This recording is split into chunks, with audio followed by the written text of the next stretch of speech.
इस समय भैरव हवन चल रहा है। स्वाहा। ओम राम राम राम महाभैरवाय ओम स्वाहा।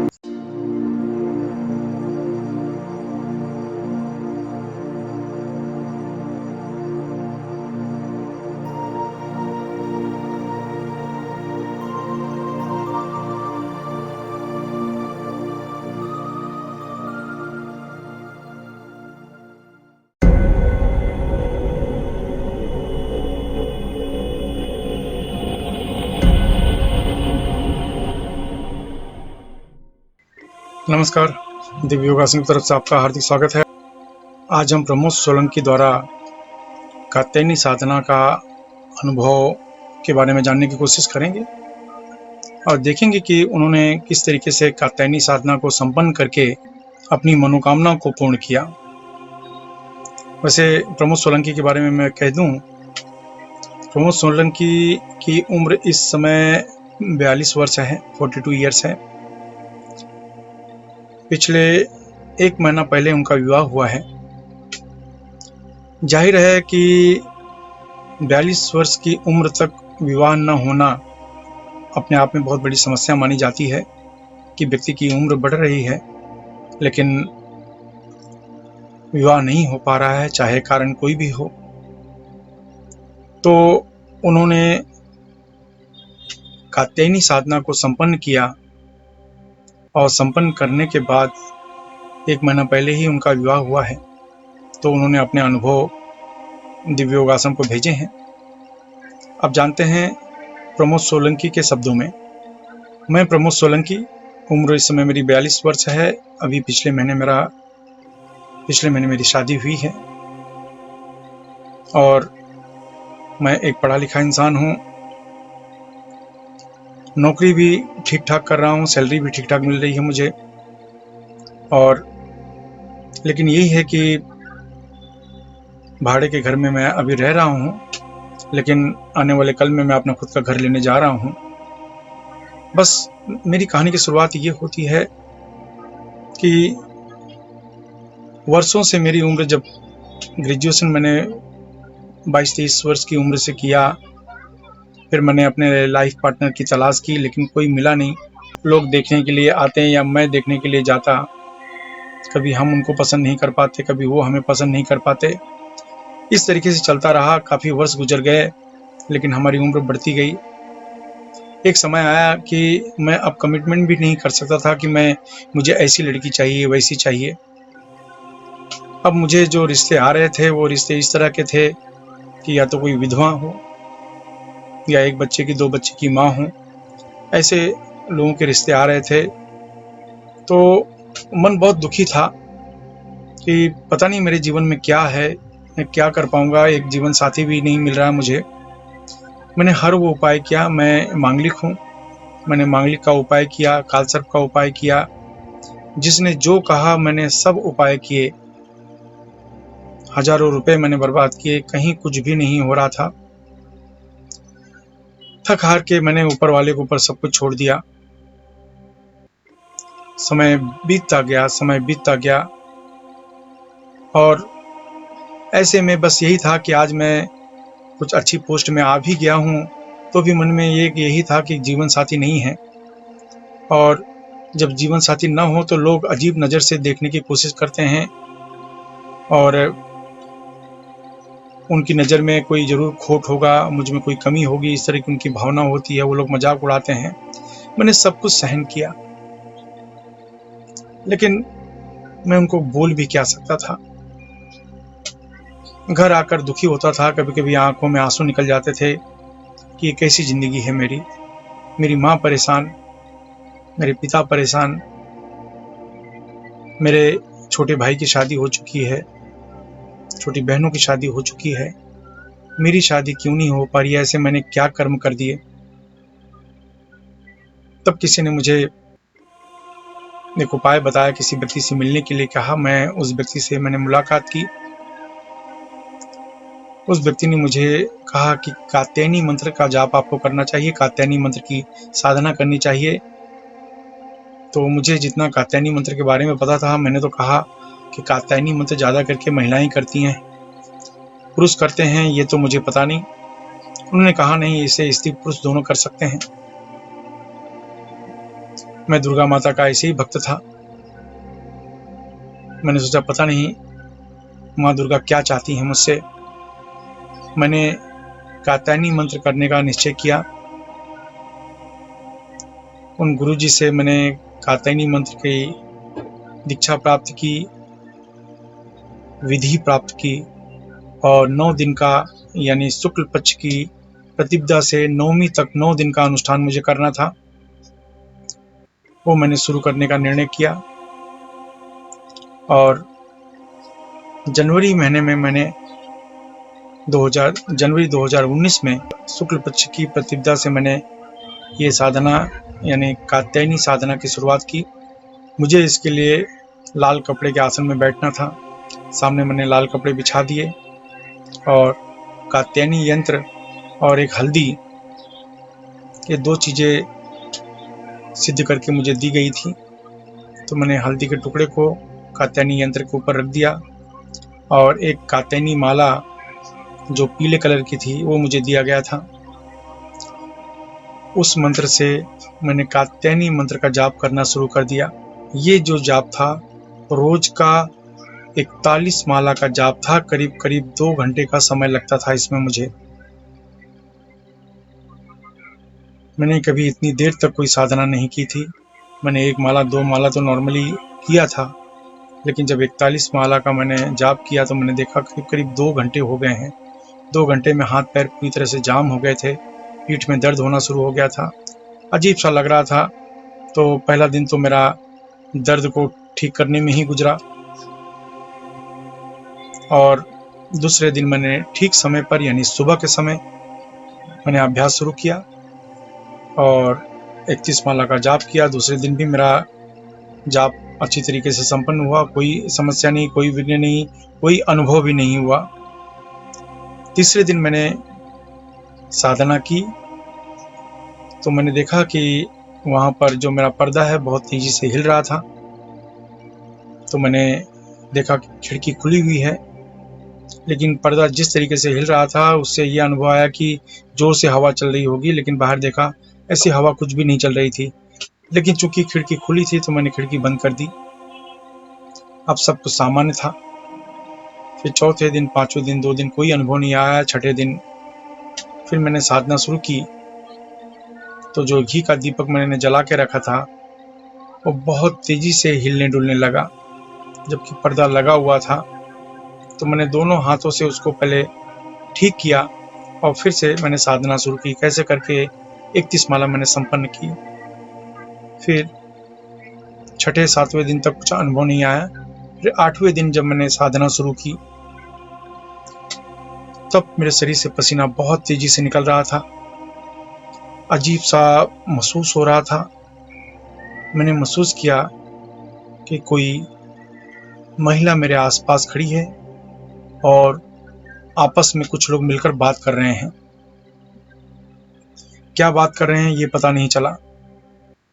और जैसे जैसे मेरी माला बढ़ती गई तो मुझे ऐसा लगा कि मेरे कमरे में शोरगुल हो रहा है और बहुत ज़्यादा लोगों की बातचीत हो रही है। बातचीत समझ में नहीं आ रही थी, लेकिन बस यही अनुभव आया कि बहुत ज़्यादा लोगों की बातचीत हो रही है। किसी तरह से मैंने 8वां दिन संपन्न किया। अब 9वें दिन जो आखिरी दिन था गुरुजी के मुताबिक, 9वें दिन जब मैंने साधना शुरू की, पहले माला से ही मुझे अजीब सा झटका जैसा महसूस हो रहा था कि जैसे कोई मुझे बिजली की छड़ें मुझे शरीर में छुआ रहा है, जिससे मुझे शरीर के अलग अलग भाग में करंट महसूस हो रहा है। एक अजीब सा डर भी था, लेकिन कैसे करके मैंने माला को कंटिन्यू रखा क्योंकि गुरु आज्ञा थी कि कुछ भी हो जाए माला कंटिन्यू करना ही है, माला को बीच में रोकना नहीं है। मैंने कैसे करके माला जपता रहा। 15 माला तक पहुँचते पहुँचते शरीर में पसीना बहुत ज़्यादा आना शुरू हो गया। मुझे ऐसा लगा कि जैसे मैं अभी गिर जाऊंगा। बस गुरु का नाम लिया और माला जपते रहा। इस तरीके से उसके बाद मुझे बहुत ही खुशबूदार माहौल, खुशबू, एक सुगंध, एक ऐसा इत्र की सुगंध का एहसास हुआ कि ऐसी सुगंध मैंने अपने जीवन में कभी महसूस नहीं की। जैसे मेरा पूरा रोम रोम रोमांचित हो गया। अजीब सा मुझे महसूस हो रहा था, जैसे कि मदहोश हो रहे हैं। एक प्रकार की बेहोशी छा गई है, हम कहीं गुम हो गए हैं, किसी दुनिया में खो गए हैं, इस तरह का अनुभव हो रहा था। लेकिन चूंकि गुरु आज्ञा बनी हुई थी कि मुझे मंत्र जपते ही रहना था, मंत्र जपते ही रहना था। लास्ट का माला जब 30 माला मेरा संपन्न हुआ, तब गुरुजी ने मुझे एक प्रोटेक्शन मंत्र दिया था कि जब 30 माला खत्म हो जाए तब इस प्रोटेक्शन मंत्र का जाप आपको करना है। तो मैंने उस प्रोटेक्शन मंत्र का जाप शुरू किया। अजीब सा महसूस हो रहा था, जैसे चारों तरफ जैसे भी मंत्र के मैं जितना उच्चारण कर रहा था, उच्चारण के हिसाब से ही आवाजें जैसे बढ़ती जा रही हैं, मेरे कानों को चीरती जा रही हैं, इस तरह से मुझे महसूस हो रहा था। मैंने कैसे करके वो माला संपन्न किया। अब मेरा 31वां माला शुरू हो गया। 31वां माला शुरू करते करते मैं आधे माले पर पहुंचा कि वैसे ही करंट शुरू हो गया। अब करंट मुझे बहुत ज्यादा तेजी से लगना लगा, उससे दर्द महसूस हो रहा था। गुरुजी की आज्ञा यही थी, कुछ भी हो जाए तुम्हें मंत्र जपना ही है, फिनिश करना है। मुझे याद है लास्ट माला तक, अंतिम मंत्र तक मुझे झटके पे झटके मिलते रहे। मैंने कैसे करके वो माला समाप्त किया। आंखें बंद की, आंखें मेरी बंदी थी। मैंने माता से प्रेयर किया कि माता मुझे नहीं आता, आपकी साधना करने का विधि ढंग मुझे नहीं पता, लेकिन जितना भी मुझे पता था यथाशक्ति मैं आपकी आराधना मैं कर रहा हूँ। भूल चूक हो तो मुझे माफ कर दें, और आपका आशीर्वाद मुझ पे बना ही रहे, हमेशा बना रहे। गुरुजी ने चूंकि कहा था कि कुछ भी चीज मांगना नहीं, सिर्फ आशीर्वाद ही मांगना। मैंने वही किया। बस आंख बंद करके, क्योंकि आंखें खोलने की इतनी जल्दी हिम्मत नहीं हो पा रही थी कि पता नहीं मेरे सामने क्या डरावना दिख जाए, तो मैंने आंख बंद करके ही ये सब चीजें अपने मन में प्रार्थना की कि आपकी कृपा हम पर हमेशा बनी रहे। बस इतना करने के बाद मैंने धीरे धीरे डरते डरते आंखें खोली। मैंने देखा कि मेरे कमरे की लाइट बंद थी, पर्दे बंद थे, लेकिन मेरे कमरे में बहुत तेज मैंने उजाला महसूस हुआ, बहुत तेज उजाला की जैसे बहुत बड़ी लाइट चालू है। वो समझ में नहीं आया कि इतना उजाला कैसे हो गया मेरे घर में, वो मुझे पता नहीं चला। फिर मैं वहां से चुपचाप उठा, बिना एक शब्द बोले, किसी से बात किए मैं वहां पर मंदिर गया। मंदिर में जाके भगवान के दर्शन किए। हमारे बगल में ही दुर्गा मंदिर है गुजरात में, वहां पर जाके मैंने दर्शन किए। दर्शन करने के बाद कुछ दान दक्षिणा दी। दान दक्षिणा देने के बाद मैं अपने घर पर आ गया। इस बीच गुरु आज्ञा थी कि किसी से भी कुछ बात नहीं करना, कुछ भी हो जाए बात नहीं करना। मुझे रिक्शे वाले को भी लिख कर देना पड़ा कि मैं यहाँ पर जा रहा हूँ, मुझे यहाँ पर पहुँचना है। मैं रिक्शे वाले से भी बात नहीं कर सकता था कि आपको यहाँ पर चलना है। मैंने जो भी रिक्शे वाले से बात की, लिख कर उसको दिखाया कि मैं यहाँ पर जाना चाहता हूँ। तो इस तरीके से मैं अपने वापस घर पर पहुँचा। घर पर पहुँचने के बाद पूजा घर में रखा हुआ हल्दी का टुकड़ा वो छोटे से कपड़े में मैंने बांध लिया। उसमें 3 गांठें मारनी थी मुझे। उसको कपड़े में, छोटे कपड़े में बांध कर मैंने 3 गांठें लगाई और अपने जेब में मैंने रख लिया। बस यही काम मुझे करना था। उसके बाद ये बातें मैंने अपने गुरुजी को बताई। गुरुजी बोले कुछ नहीं, आपने अच्छा काम किया। इसके बाद 1 महीना बाद, यानी कि फरवरी महीने की एंडिंग में, मतलब 17-18 तारीख के करीब, एक रिश्ता अपने आप ही मेरे पास आया। ऐसा लगता था जैसे कि उनको मेरी ही जरूरत है और मुझे तो उनकी जरूरत थी ही। और मैं तो अपनी जिंदगी में यही सोचा कि अब कुछ भी हो, हर रिश्ते को मैं कबूल कर लूंगा, चाहे वो 1 बच्चे की माँ हो या 2 बच्चे की माँ हो या विधवा हो। मैं हर रिश्ता कबूल कर लूंगा, क्योंकि मेरी उम्र बढ़ती चली जा रही थी। वो जो रिश्ता आया, एक बहुत पढ़ी लिखी लड़की थी, उसने शादी स्वयं की नहीं थी, उसको भी इसी तरह के अनुभव आए कि तुम्हारा पार्टनर यहीं पर मिलेगा। हमने एक दूसरे को देखा, एक दूसरे को तुरंत पसंद किया। लड़की भी कह रही है कि जैसे उसको किसी ने कहा कि तुमको इन्हीं से शादी करना है, मुझे तो माता का आशीर्वाद मिला ही हुआ था।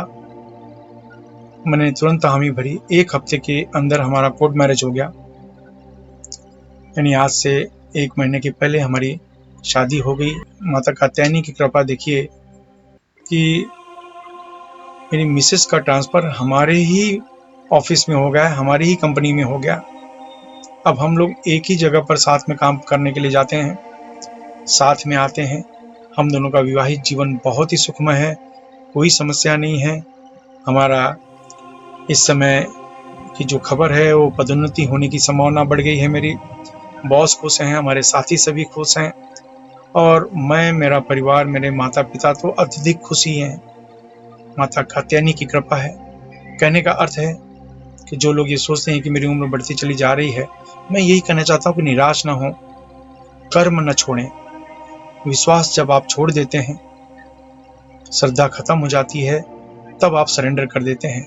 अगर आप सरेंडर न करें, कर्म करते रहें, तो सफलता मिलेगी ही। आज मुझे ऐसा लगता है कि मुझे मेरे साधना का फल मुझे मिल गया है। आप क्या सोचते हैं इसका अंदाज़ा मुझे तो नहीं है। बस इसीलिए मेरी इच्छा हुई कि आज मैं 5 सालों से दिव्य योगासन से जुड़ा हूँ, तो मुझे इच्छा हुई कि मैं अपनी बातों को दिव्य योगासन को बताऊँ, जिससे कि अगर और कोई व्यक्ति लाभ ले सकता है तो लेना चाहेगा तो ले सकता है। धन्यवाद। नमस्कार। तो आपने सुना प्रवीण सोलंकी की बात।